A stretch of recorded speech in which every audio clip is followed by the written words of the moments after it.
নমস্কার, মুন ব্লগে আরও একটি নতুন পর্বে সবাইকে অনেক অনেক স্বাগত জানাই।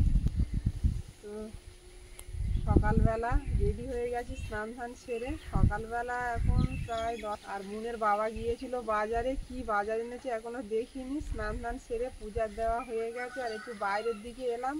টানা বৃষ্টি চলছে, থামছেই না। 2 দিন হয়ে গেল, আরও কতদিন হবে জানি না। জামা কাপড়ও কিছু শুকাতে পারছি না, পুরো একদম ভিজে হয়ে গেছে জামা প্যান্ট। মানে যেটা ভিজছে সেটা শুকনো হচ্ছে না, এই আর কি।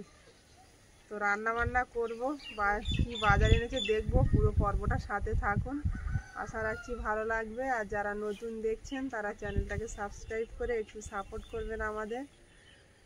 বৃষ্টি দেখো, ফোঁটাগুলো পড়ছে জলে। সকালবেলা গরম ভাত রান্না করে খাওয়া দাওয়া হয়ে গেছে, ডাল ভাত। এই যে দেরি করে রান্না করলে সমস্যা নেই তো? না। বোনকে বললাম আজকে স্কুলে যেও না, কদিন ধরে ক্লাস হচ্ছে না ভালো ঠিকঠাক, স্যাররা আসতে পারছে না এত বৃষ্টি হলে। তো বলছে না আমি যাবো। যাওয়ার দিয়ে আর এসে স্নান ধান সেরে নিলাম। মাঠে দেখছি ব্রাহ্মী শাক হয়েছে গো, কত সুন্দর, তুললে হতো। চিংড়ি মাছ এনেছে না? হ্যাঁ, চিংড়ি মাছ নিয়ে এসছি। আমি কটা ব্রাহ্মী শাক মাঠে থেকে তুলে নেব মুনের জন্য। ও খেতে ভালোবাসে আর আমরাও খাবো।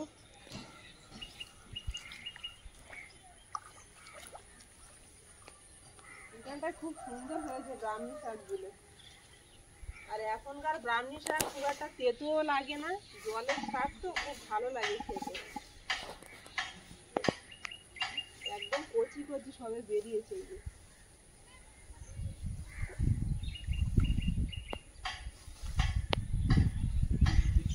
বাচ্চারা ঘুড়ি ওড়াচ্ছে, দেখো তো হাওয়া, হ্যাঁ, এটা হাওয়া দিতে যে খুব সুন্দর।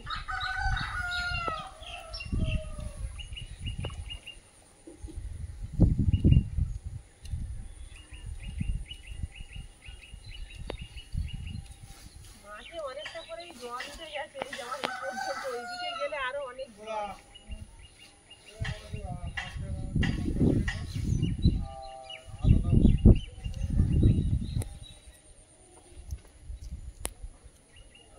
তুমি অতটা জলের মধ্যে নেমে গেছো? কোনো ব্যাপার না, শাকগুলো এত সুন্দর হয়েছে। আর অনেকদিন তো খাওয়া হয় না ব্রাহ্মী শাক, দেখে নেমে গেলাম।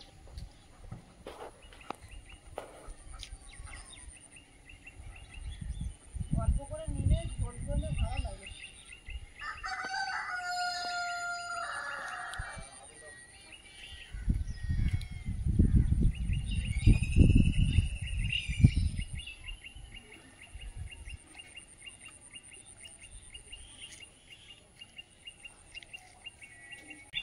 চলে এসো। যত ইয়ে হচ্ছে তত জল বেড়ে যাচ্ছে রে। এইগুলোই খেয়ে দেখি কতটা তেতো হয়েছে। জল হলে তো শাকের তেতোটা কেটে যায় অনেকটা। একটু ভাপিয়ে ফেলে দেবে।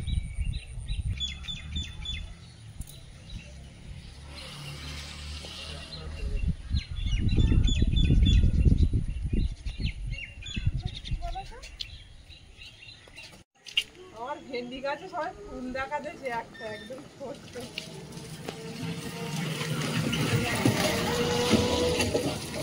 আর গাছ দেখো কত লম্বা হয়ে গেছে। এবার ভেন্ডি হবে। একটা সবে ফুল এসছে গাছে।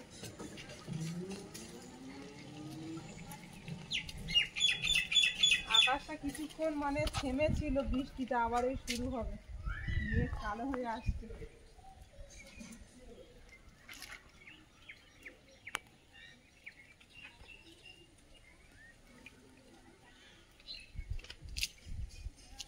গাছের ধারে চলে এসেছি, পেঁপেটা একেবারে পেড়ে নেব। আর এইগুলো সব পেকে গেছে, এগুলো খাওয়া যাবে না রান্না করে। ওপর থেকে এইটা পাকতে বলছো? হাত পাবে।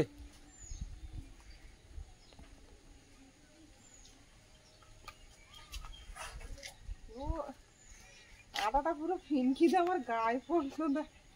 নিচু করো। হ্যাঁ, এটা হলেই হয়ে যাবে বলো? হ্যাঁ, হ্যাঁ। গাছের গোড়ায় মাটি দিয়েছি, এবারে ফলগুলো ভালো হবে। বেকাটারা হচ্ছে না, আমাদের গাছের পেঁপেগুলো খুব স্বাদ। দারুণ খা। পেঁপে দিয়ে আর মাছ, কি মাছ এনেছো? জ্যান্ত মাছ নিয়ে এসছি। শিঙি মাছ।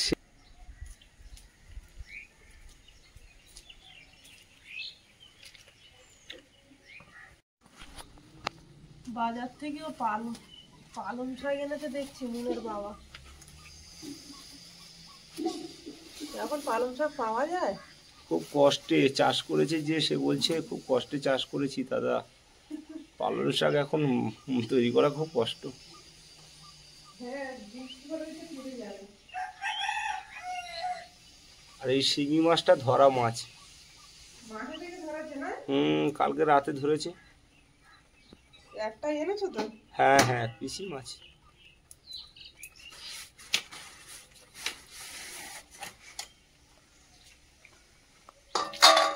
পেঁপে ডিম হয়েছে। হ্যাঁ হ্যাঁ, ডিম হয়েছে। গাছের পেঁপে আর মাঠের ধরা শিঙি মাছ জমে যাবে একেবারে আজকের খাওয়া। শুধু ঝোলটা খেলেই। আগে শাকগুলো কেটে নেব, তারপর মাছটা পরে কাটবো। আর শাক তো রাখা যাবে না গো। না, শাক রাখলে নষ্ট হয়ে যাবে। এত দাম দিয়ে এনেছে, 40 টাকার শাক। হ্যাঁ গো, ওইগুলো 10 টাকা করে তাড়ি। আমার চোখে তো পড়ে না, তো আজকের মনে হয় উঠেছিল বাজারে।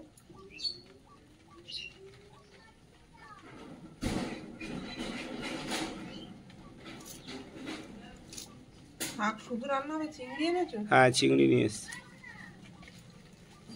টিপ করে বৃষ্টিটা পড়েই যাচ্ছে ওদিকে। হ্যাঁ, বৃষ্টির ফোঁটা বন্ধ নেই। আজকের আবার মন বললো আমার টিফিন টাইমে নিয়ে আসতে যাবে, ছুটি হয়ে যাবে, রান্না করেই বেরিয়ে যেতে আমাকে নিয়ে আসতে। মনের বাবা এখন বাজারে যাচ্ছে না সেরকম, কারণ কি নদীর মাছ এখন উঠছে প্রচুর পরিমাণে, বৃষ্টির সময় তো। আর এই বর্ষা পড়লেই নদীর মাছ উঠে যায়, জ্যান্ত মাছের খুব কমই মানে চাহিদা থাকে বাজারে। না, জ্যান্ত মাছেরও চাহিদা থাকবে, সবাই নোনা মাছ পছন্দ করে না। গরমের মতো অতটা থাকে না, গরমের সময় যতটা থাকে। বাজারে এবার কম কম নিয়ে আসতে হবে মাছ। ওই জন্য আর বাজারে যাচ্ছে না, ছুটি করছে।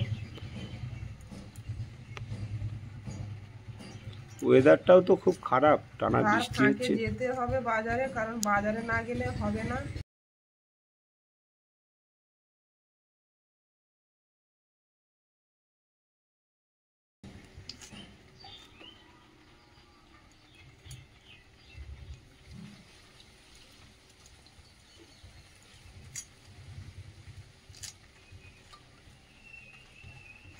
শাকগুলো একটু পাকা পাকা, জানো, একটু সেদ্ধ করে ফেলে নেবে, এই সময় শাক হয় না, পালং শাক তো।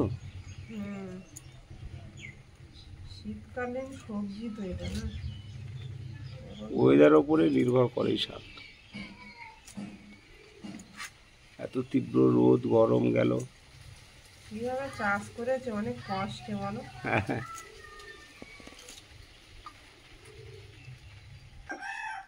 আজকে ইউটিউবে এসেছি তো বেশ কিছুদিন, তো এই স্বপ্ন আমার 10 বছরের আগেকার স্বপ্ন, যে বাগান বাড়ি হবে, সব কিছু বাড়িতে চাষ করে খাবো। বাড়ির পুকুরের মাছ, বাগানের সবজি। পুকুরে মৌরলা মাছ হয়েছে আর পেঁপে দিয়ে ঝোল খাচ্ছি। স্বপ্ন দেখছো? বড় বড় সাইজের মৌরলা মাছ। নিজের পুকুর থাকলে তখন মাছ মানে ছেড়ে রাখলে হয়। এই দেখো একটাও দানা হয়নি। দারুণ হয়েছে পেঁপেটা।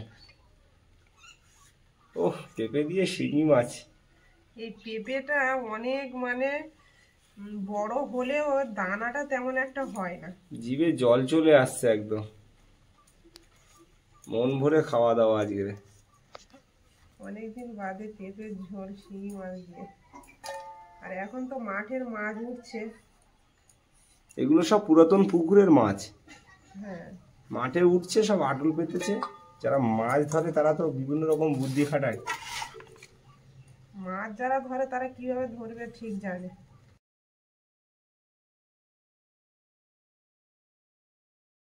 হ্যাঁ, মাছ ধরা তো আমার, কিন্তু এখন তো আর হয় না। না, সকালবেলা বেরিয়ে যেতে আমার ব্যবসার জন্য। দুদিন বাড়ি থাকলে একটু রেস্ট, শরীরটাও তো খারাপ। ও বাড়িতে থাকলে বাড়ির থেকে একদম বেরোয় না, শুধু একটু বাজার করতে যায়, আর তাছাড়া সবসময় ঘরেই থাকে। কালকে ভেবেছিলাম একটু কাঁকড়া ধরতে যাব মাঠে। কালকে তো বাড়িতে ছিল সারাদিন রেস্টে, মানে ভাত খেয়ে ঘুমিয়েছে, আবার দুপুরবেলা উঠে দুটো ভাত খেয়ে আবার ঘুমিয়ে পড়েছে, সন্ধ্যেবেলা উঠেছে। তো ওর তো সেইভাবে জিরোনো হয় না, বাড়িতে থাকতে পারে না।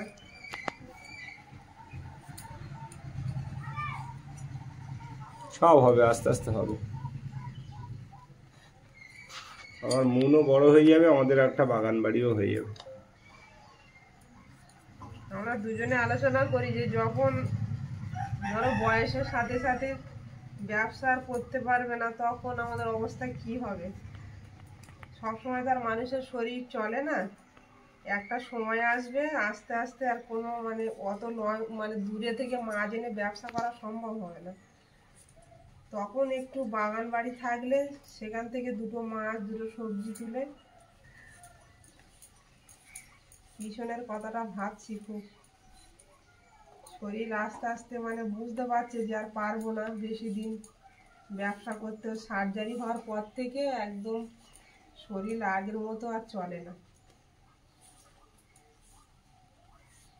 সবকিছু একার উপরে তো, আর সবটাই তো একার ওপরে, ওর ইনকামে সব কিছু। আর আমি চ্যানেল থেকে যা টুকটাক পয়সা এখন ইনকাম হয় আমাদের, সে তো আমাদের বাড়ির পিছনেই খরচ করে ঘরের দিয়েছি। পিছনেই লেগে যাচ্ছে। তাতেও ঘরের পিছনেও তাও হয় না, তাও ওর ব্যবসা। তাও তো জল পড়া বন্ধ করতে পারিনি এখনো। ওই দিকে একটা ঘর তো ব্যবহারই করা যাচ্ছে না। ওই ঘরটা রেডি করতে পারলে অন্তত কিছুটা হলেও রেহাই হবে, তাই না? মনটাও যেহেতু বড় হয়ে যাচ্ছে, ওর প্রায় 10 বছর বয়স হতে গেল। সামনে শ্রাবণ মাস এলে ওর 10 বছর বয়স হবে, তাই তো? 20 তারিখে ওর বার্থডে, আগস্টের 20 তারিখ। তো ওর বার্থডেটাও আমরা ঠিকঠাক পালন করতে পারিনি এতদিনে। এবারে দেখি একটু 2-4 জন বাচ্চাকে বলে আর ছোট করে যতটা পারি। সবসময় বলে তো, মন খুবই বলে আমার জন্মদিন হবে বাবা, বলে হ্যাঁ হবে।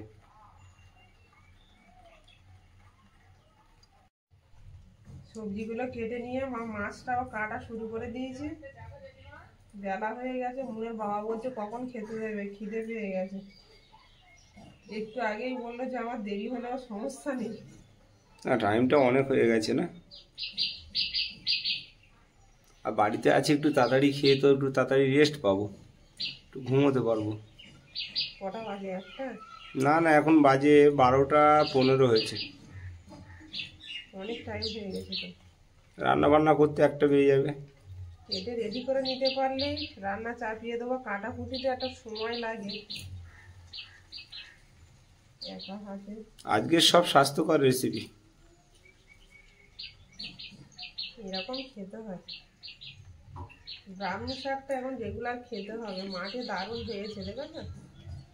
হ্যাঁ দারুণ হয়েছে। প্রত্যেকদিন অল্প অল্প করে তুলে নিয়ে আসবে, একটু আলু কুচি দিয়ে ভাজা করে মনকে অবশ্যই খাওয়াবে। খুব উপকার।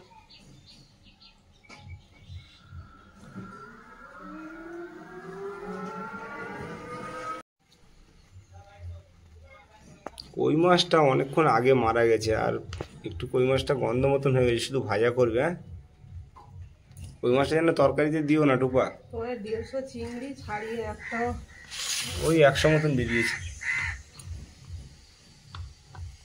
এই যে শিঙি মাছ, এটা শিঙি মাছ তো? হ্যাঁ শিঙি মাছ, পেটে পুরো ডিম ভর্তি।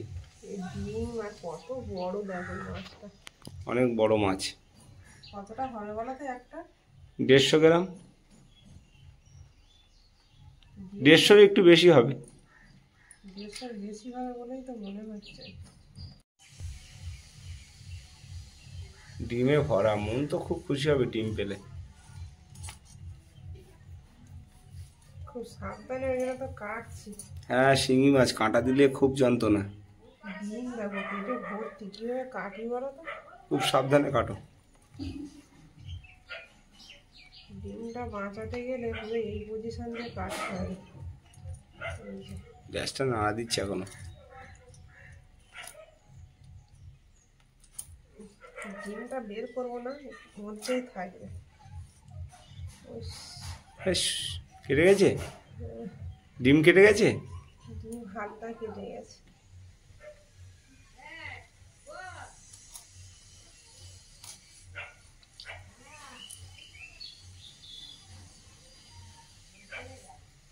তোমার হাতে লাগেনি তো? ডিম বাঁচাতে গিয়ে তো হাত কেটে যাওয়া হয়। সাবধানে কাটো। মাছটাকে গরম জল করে ধুতে হয়,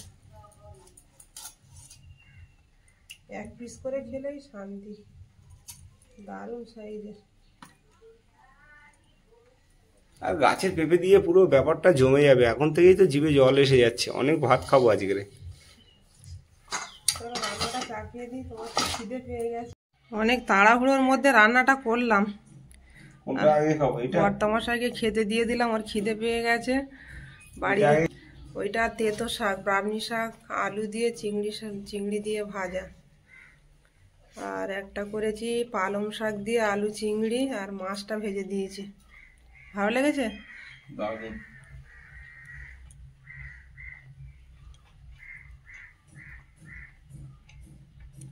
আর এদিকে এই যে শিঙি মাছের তরকারি।